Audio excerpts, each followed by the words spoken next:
This is ABC15 Mornings.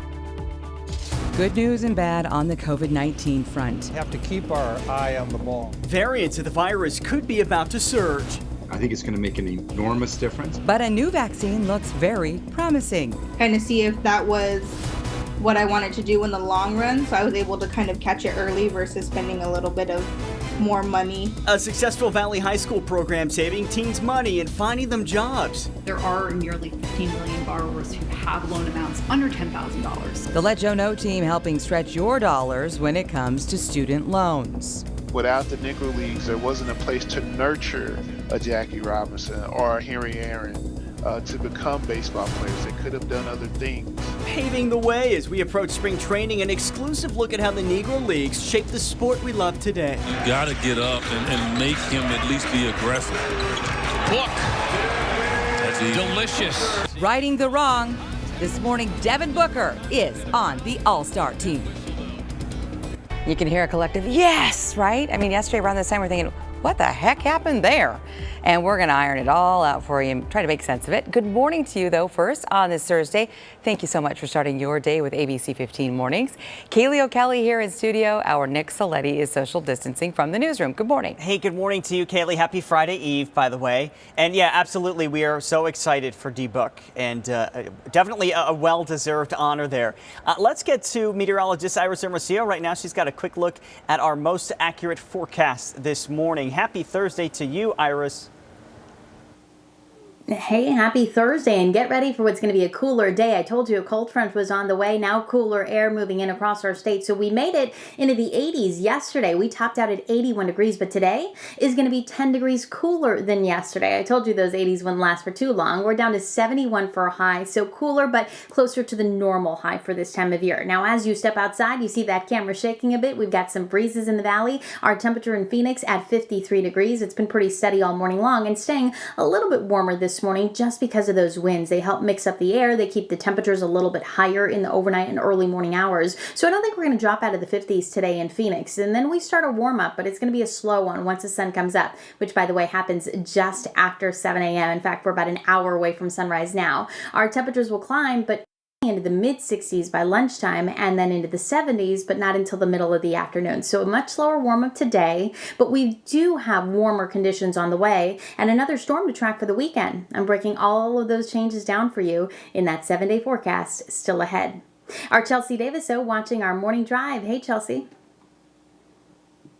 Hey, good morning, Iris. Yep, watching the roadways here, and we have a few crashes to point out. Well, 2 crashes and 1 broken down vehicle. So let's look with our accident log group traffic maps. I zoomed you to the east side of town. This is where the broken down vehicle is. Loop 202 eastbound. It's over by Gilbert Road, not causing any delays at this point. I'll keep you posted though if that changes. If you're traveling from the west side, I-10 eastbound near 19th Avenue is where we have this crash, and you're going to see brakes almost back to 67th to 75th Avenue right between the exit. So give yourself plenty of extra time. You can always use the surrounding surface streets like McDowell or Van Buren instead.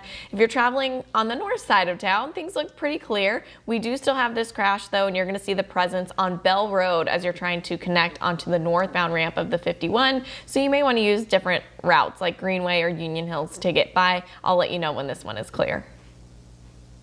Okay, Chelsea, thank you so much. I want to show you this. Flames shooting from the roof of a Phoenix business early this morning. This is North Central Phoenix near 7th Street and Missouri. And you can see more than 50 firefighters called to that scene. It went second alarm at one point. The flames did spread, too, to the business next door. Crews are out there. They're mopping up hot spots as we speak. There's no word quite yet on what caused the fire, but thankfully there are no reports of any injuries, Nick. Well, we're learning vaccine appointments could be open to the general public in Arizona as early as April. That's the message from Dr. Kara Chris, the state's top health director, also adding that the first dose of the Johnson & Johnson vaccine could be here soon. Over the next couple of days, it will finally get an ACIP recommendation. We anticipate having it in Arizona next week, as quickly as that. Early data from the FDA showing Johnson & Johnson's single-shot vaccine is 86% effective at preventing severe illness and 74% effective against asymptomatic spread, which is key to reducing transmission. It can also be refrigerated and transported more easily than the Moderna and Pfizer vaccines. It's a big deal because I think a lot of the limiting factors in terms of distribution and storage has required really very precise temperature regulation with special refrigeration units that are not always available, especially in rural clinics or even in certain inner city communities and places where the resources don't exist for that. Johnson & Johnson has filed for emergency use authorization that could come as soon as tomorrow. Well, one of the biggest frustrations we are hearing about the struggle to find available vaccine appointments. And so we want to let you in on something here. One of the best places to keep checking, it's the Maricopa County Vaccine Finder map. And this is on the Department of Health's website. That is where we found Pleasant Pediatrics, and they are telling us they're constantly posting appointments as they get doses from the county. Sometimes we would know in the evening by 8 or 9 that, oh, we may be getting some more doses, but we open in the morning so that it's easier for seniors to get hold of those appointments. Okay, so the best thing to take away from this is just keep checking throughout the day, not just in the morning or at night. Another coronavirus variant has been identified in the New York City area. Researchers say they've spotted at least 80 cases of this new strand. They're not sure if it's more transmissible, but say it has the same concerning mutation as the South African variant. Meantime, Moderna is now testing its new updated coronavirus vaccine modified to fight the South African variant. The company is sending it to the National Institutes of Health for testing. Pfizer says it's also working on a possible booster shot. Well, all new for you this morning as we look ahead to the future. A Valley High School is looking for a registered nurse to take over its CNA program. Our Carla Navarrete is taking a closer look at this decades-long program and the success of the curriculum that's putting students right into the workforce. Every year, roughly 20 Combs High School students graduate not only with their high school diploma, but with their certified nursing assistant credentials to start working right after graduation. 80 to 85% pass the state exam at the end of the course. And most of those students enter the workforce right away as CNAs. That was the case in 2017 for Isabella Carriaga, who not only took the CNA 2-year program in high school, she was the first to intern at a family practice in Queen Creek, all while finishing her senior year. I loved it. And it was really nice because I was able to kind of see if that was what I wanted to do in the long run. So I was able to kind of catch it early versus spending a little bit of more money later down the line, trying to figure out where I wanted to go as far as where I wanted to end up as careers. Career and Technical Education Director John Scrogum says Isabella is a perfect example of the success of the program. So I've learned to talk to patients. I've expanded my knowledge in medical terminology, of course, learning all the medications. Her internship at Premier Family Practice turned into a full-time job, and now, 4 years later, she's doing exactly what the CTE program is supposed to do: propel these students onto more career growth. I am currently now enrolled at Chamberlain University for nursing school.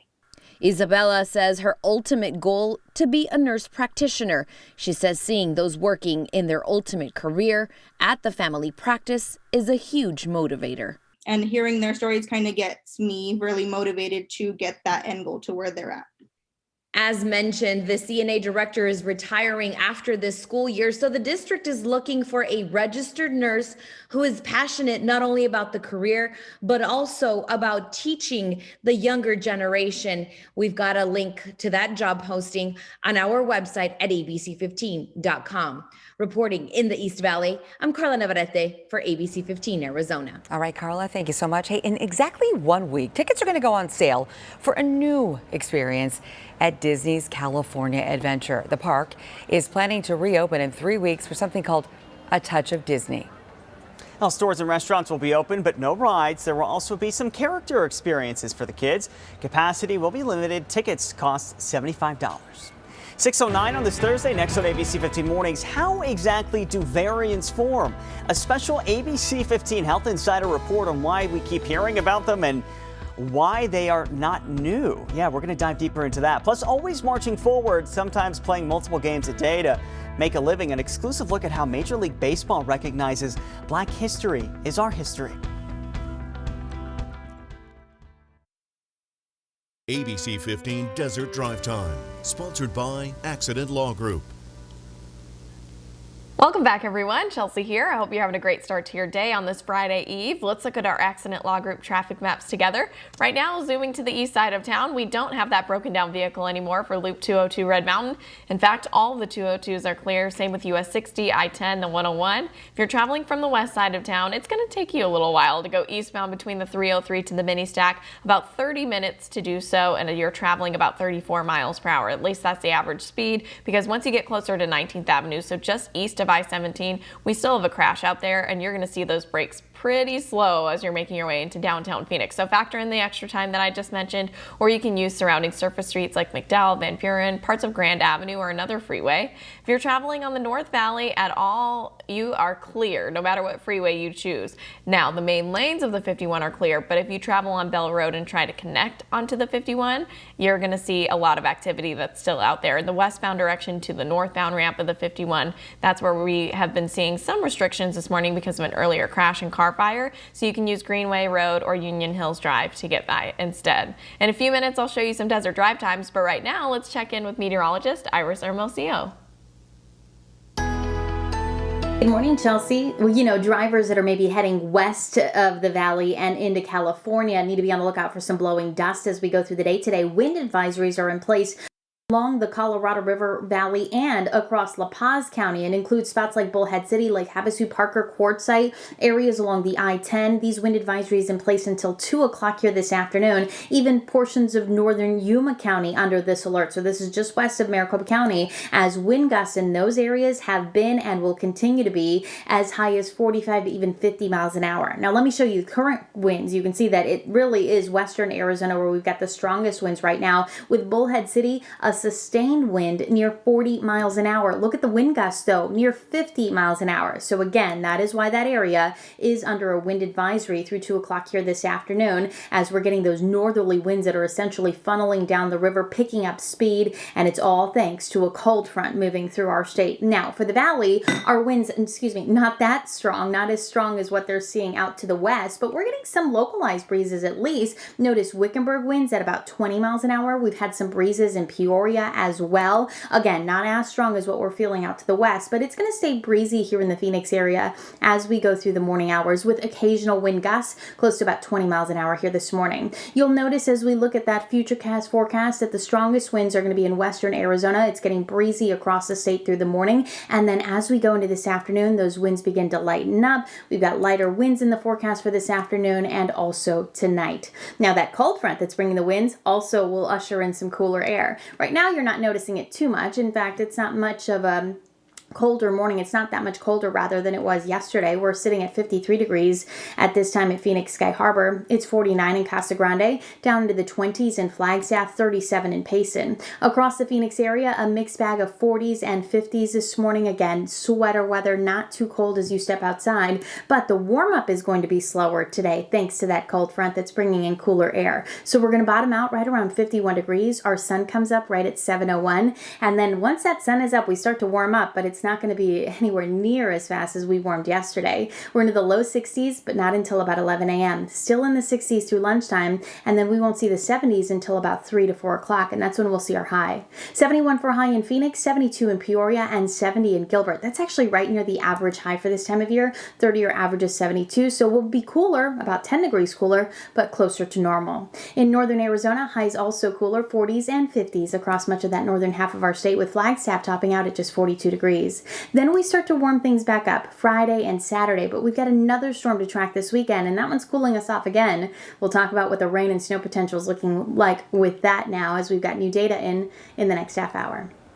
Okay, Iris, thank you. It's almost 6:17, and as we continue to see coronavirus cases drop across our state and more people get vaccinated, one thing that could derail our progress, COVID-19 variants, as we see new variants continuing to pop up, Nick. It's absolutely right, Kaylee. The ABC15 Health Insider team taking you beyond the headlines this morning and giving you expert advice from medical professionals and answering the question, which variants do we need to worry about here in Arizona?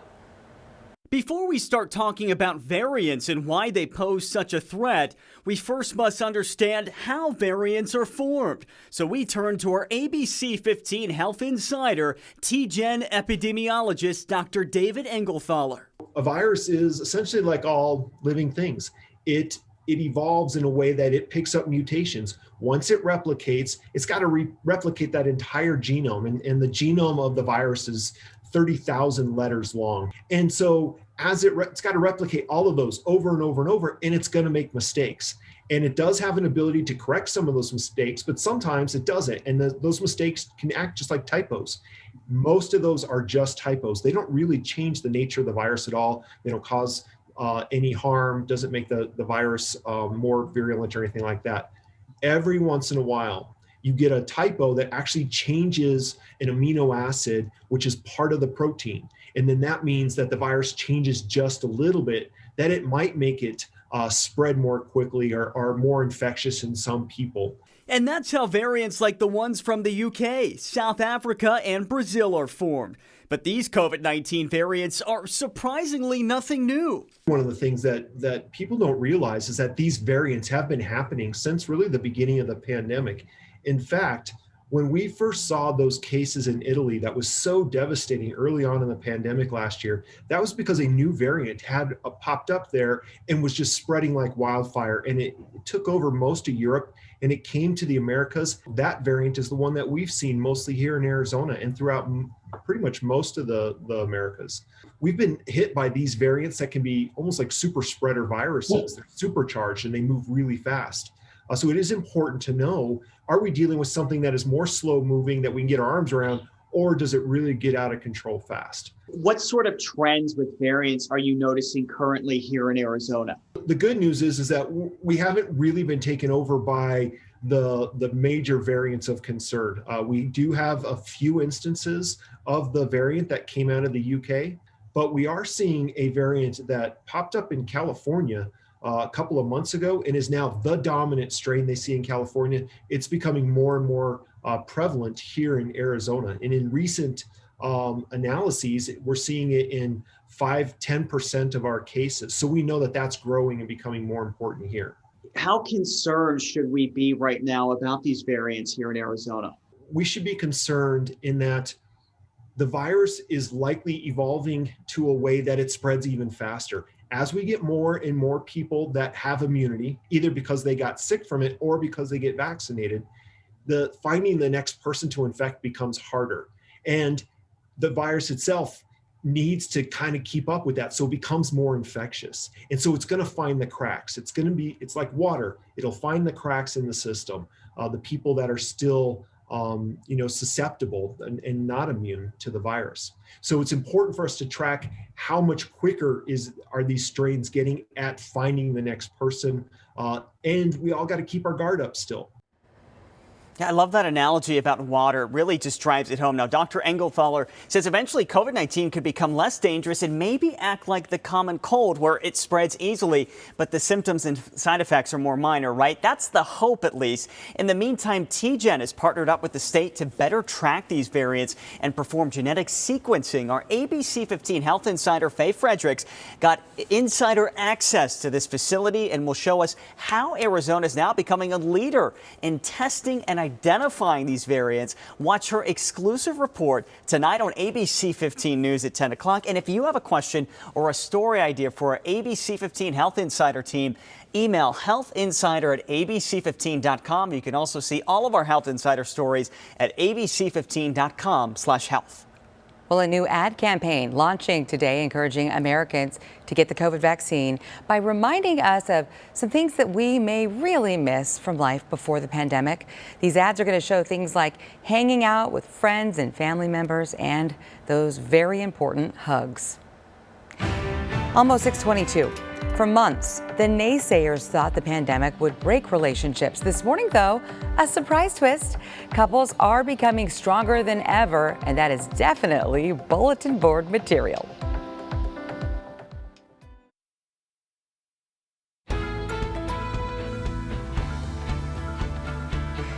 Well, welcome back, everyone. Many people predicted that the quarantine would drive couples apart, but on our bulletin board today, research is showing that the pandemic is actually bringing some relationships closer together. Check this out. Dr. Susan Albers from the Cleveland Clinic shared that though there have been breakups and divorces throughout this time, a study that surveyed 3,000 people showed couples actually spending more time together at home, doing more activities together, and being better about dividing housework. That's a plus, right? She shared that in a review of over 43 different studies and 11,000 couples interviewed, the #1 factor keeping couples together is expressing appreciation for each other. So tell that special someone something that you appreciate about them today, and do that at least once a day. And another couple things to keep in mind: if you do spend every day and every hour together, remember that you need to have some time to yourself as well. And if needed, you can always do couples counseling too. That's what's on our bulletin board today. Loving that positive news this morning, Chelsea. Thank you. Also happening today, Schnepp Farms, they're opening the Agritainment Park. This one is going to feature more than 25 amusement rides, along with all kinds of food and games, Nick. Yeah, the park will open every Thursday through Sunday until April 25th. They're encouraging people to buy tickets online early because some dates will sell out.